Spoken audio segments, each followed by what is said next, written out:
attention to the passport bros. Like, they're getting women from like the DR, Colombia, the Philippines, Thailand, like women that can speak very little English, women that don't have education, women that need them. Women that need them. Women are raised to be wives. Mm-hmm. They learn everything from birth, damn near, from their father, from their mother, how to be a wife and how to support your man. Women that need them. That's it. And that's the issue. Women that need them. Issue. It's not even women that need them. It's women that treat them with respect. So we don't. Y'all know y'all don't. Why? Because they're poor. Y'all. Ladies, let us talk about racial discrimination and the epitome of a Filipino woman. The words of these two ladies in the videos are a clear depiction of what we call racial discrimination.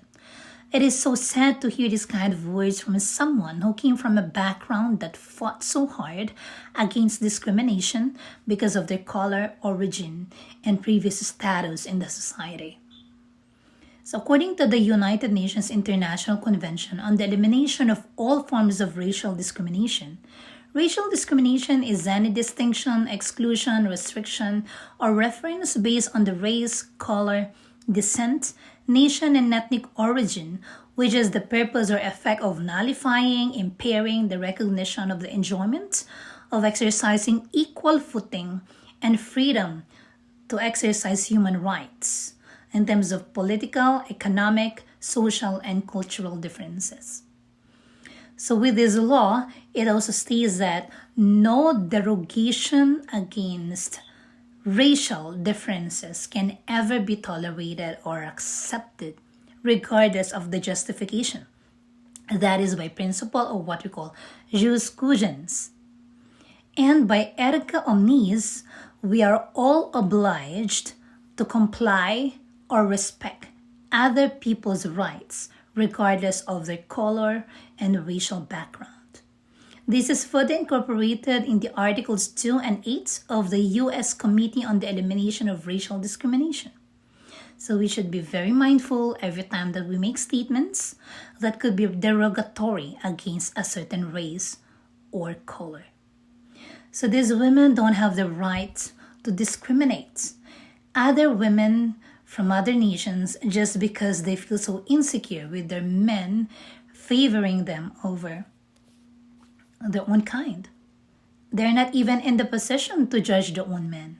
If this is the kind of values that you bring as a woman on the table, then no high and low value men would even tolerate to be with you in your life.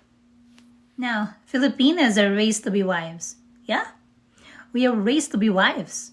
Not flings, not friends with benefits, not force, not a one-night stand, and not casual women for a situationship. We were trained from a young age to become good wives, responsible mothers, caregivers to our elders, good members of the community, and as respectful women toward our partners.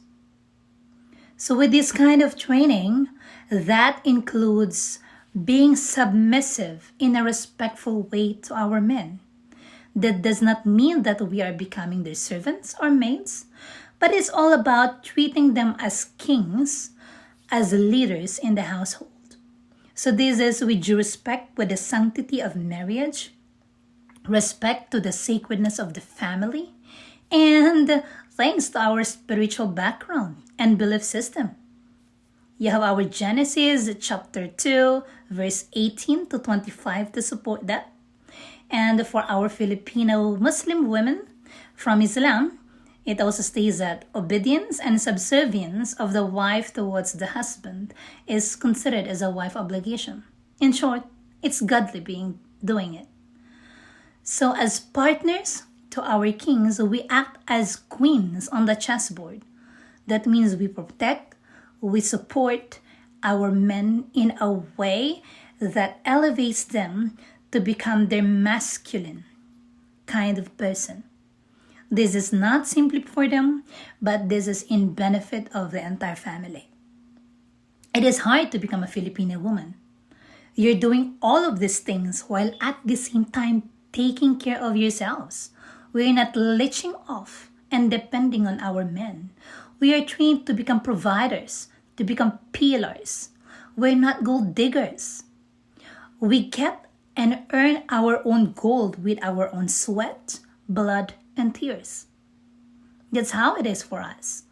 And even for working mothers, we still find time to prepare breakfast and lunch box for our husbands, wait for them and serve them during dinner, and serve them well in bed. If they are in their crisis state, it is our obligation to be there for them as a part of their backbone. And with these, being a Filipino woman is also being a light and a pillar in a given family or in a given class. On language and education, we speak English as a secondary language from nursery up to postgrad. Tagalog is our main language, and we still have 187 dialects nationwide. The literacy rate of Filipinos is as high as 96.2% globally. That is why Filipinas is the #1 destination in outsourcing virtual assistants, customer service representatives, technical staffs, and even in the healthcare industry, we are the #1 exporters of nurses. Out of the 2.2 million nurses worldwide, 25% are Filipinos. Even our domestic helpers, most of them are at least high school graduates or college graduates. Many of us are also holders of multiple degrees. Education is the #1 legacy that our parents can give us as their children.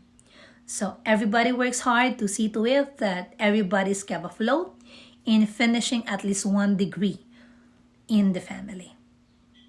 For passport, bros, and visas, many of us work so hard and sacrifice a lot to be able to obtain a visa coming here and in other countries.